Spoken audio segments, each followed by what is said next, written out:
have said we're more, television is more popular than Jesus, I might have got away with it.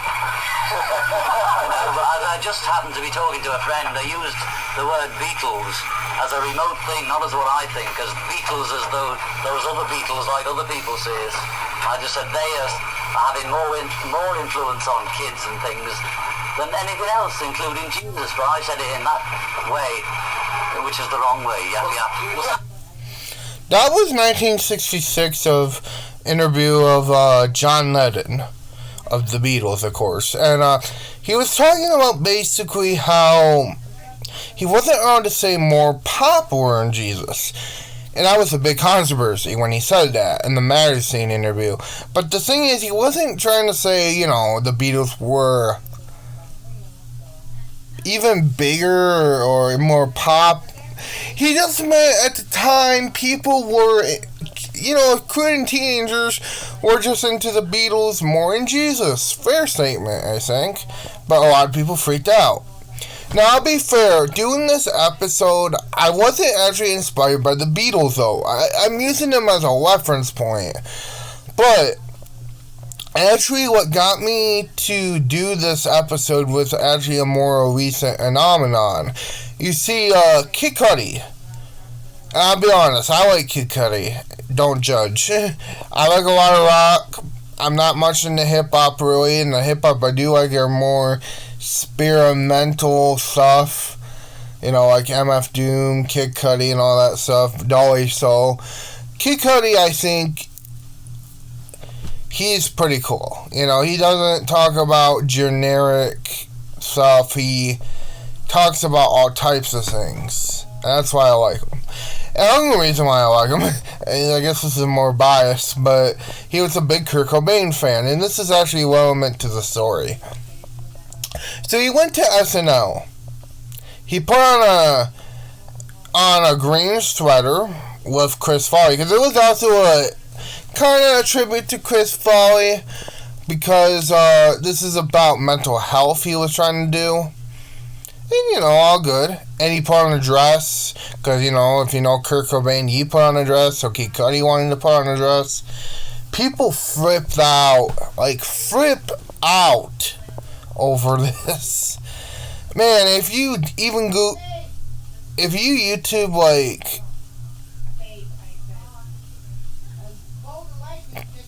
Kid Cudi dress, or even Kid Cudi Kurt Cobain, you're gonna get a bunch of videos. I swear you. All the videos are just negative crap and about men shouldn't be wearing dresses.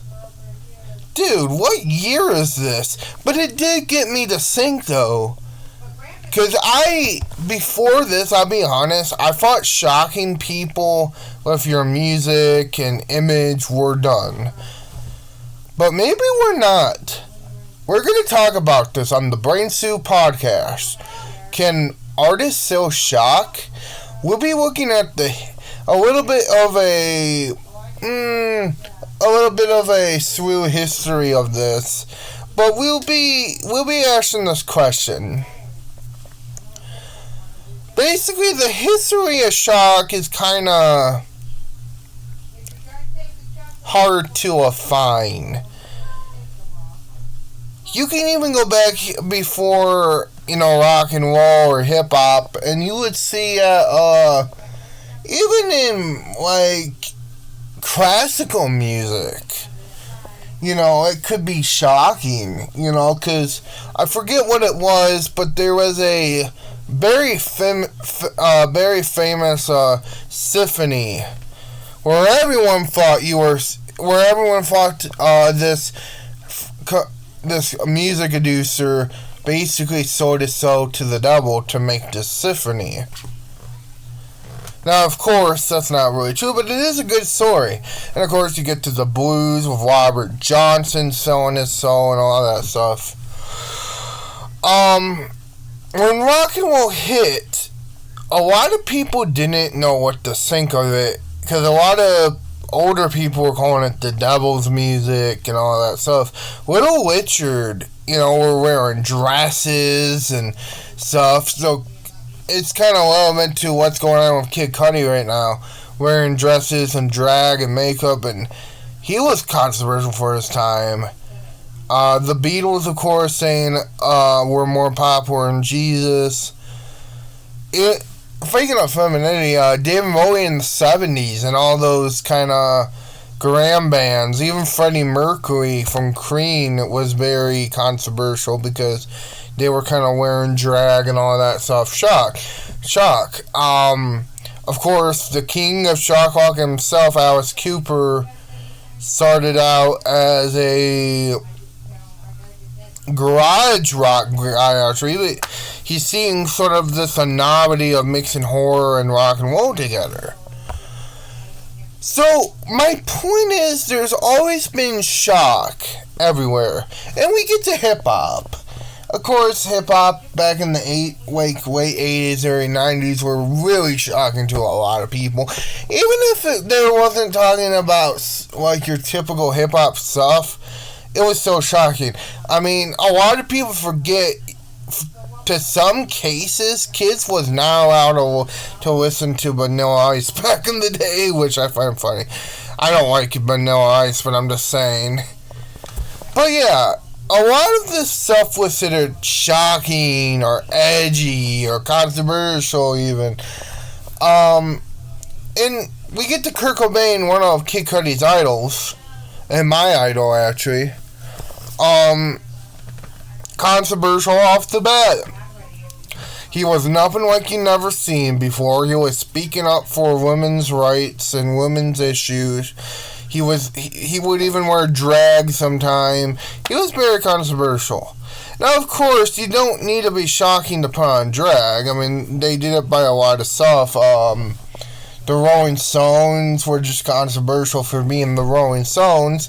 Elvis for shaking his hips. But I think the drag part is kind of interesting. I'm trying to think why, and I think I figured it out. For years, let's face it, people, sadly, we've been afraid of men affirming femininity. Heck, we've been afraid of women affirming femininity, really. Because I feel like we're just afraid. It's not like they're afraid of Kid Cudi putting on a dress more than they're afraid of, losing. They're afraid of people losing their masculinity. That's what they're afraid of. Going back to David Bowie really quick, actually, a lot of people did not like David Bowie, couldn't even listen to his music because he was androgynous, it was very shocking, you know what I mean? I know this seems like a really draw-out podcast, pretty much all of them are, but I just wanted to make this. Actually, I'm not done yet, though, but I just wanted to talk about, so the answer is still lies. Can you be shocking nowadays? Yes. And I'm going to even throw in another question. Is being shocking worth it anymore?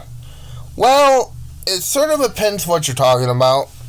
I don't think, obviously if you shake your hips like Elvis or,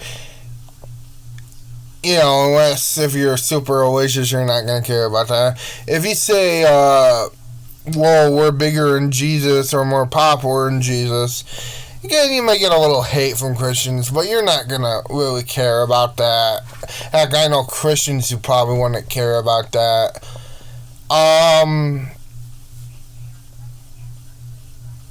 Yeah, basically.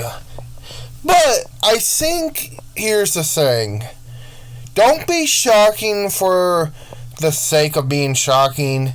Be shocking to change norms. Kid Cudi, even though it was a Kurt Cobain tribute, he even said it wasn't just a Kurt Cobain tribute.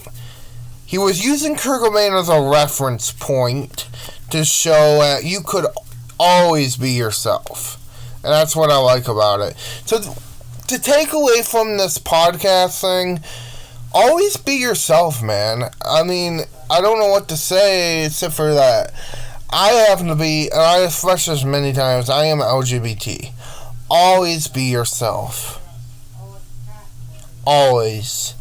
So yes, be shocking. Put on a dress if you like. Don't put on a dress if you like. Wear a trash bag if you want to. Be shocking. Be different. Be unique.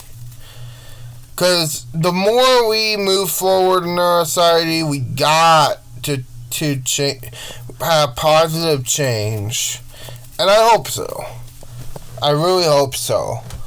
And I'll be honest, the reason why I like Kid Cudi, I'm not saying he's the Kurt Cobain of our generation. That would be a non-fair thing to make. I think even him being a big Kurt Cobain fan would even say that himself. But Kid Cudi is sort of doing a similar thing to what Nirvana did to rock, as in he's taking a genre of hip-hop, what is known to be very masculine, sometimes even homophobic and sexist, and he's grabbing it to the teeth, and he's making it the way he wants it. That is punk rock right there. See, punk rock is not just a music, it's an attitude. You can take any music you want. Hey, you can take, literature and make it the way you want to. So, it doesn't matter if you play the music or not. If you go against the norm, you're a punk rocker in my book. Have a good day and bye. And remember, always be you.